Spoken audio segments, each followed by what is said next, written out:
Fairholme Funds recently unveiled a proposal to invest $52 billion into Fannie Mae and Freddie Mac in an effort to buy both firms' mortgage insurance business. Fannie and Freddie remain in government conservatorship. However, they have become very profitable in recent quarters.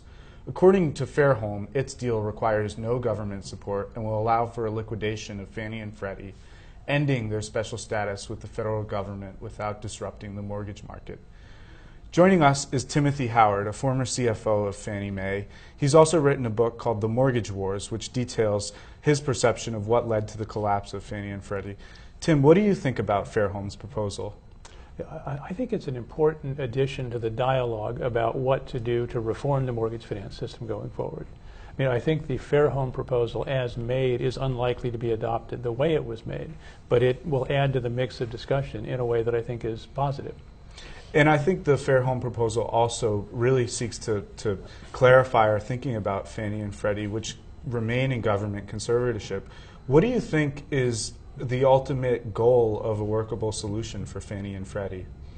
Well, I think, Antoine, first is to preserve the integrity and workability of this $10 trillion mortgage market that sits at the heart of the American economy. I mean, we saw what happened in 2008 when the mortgage market melted down. We're still feeling the effects of that. So this time out, we've got to get the fix right. And the more perspective that is brought to it, my book attempts to add more perspective to it. I think the better quality of solution we're likely to come to. And let's talk about your book for a minute.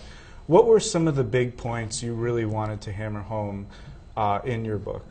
Well, I think the biggest point that people miss is that the mortgage crisis was the result of a fight between the government chartered companies, Fannie Mae and Freddie Mac, and banks and bank regulators over how to finance mortgages in this country.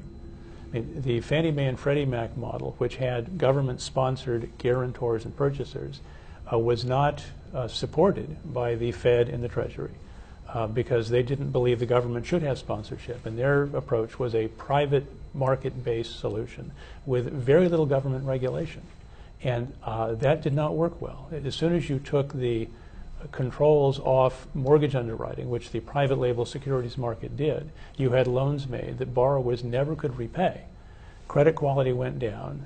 You had people taking out mortgages who couldn't afford to pay them back.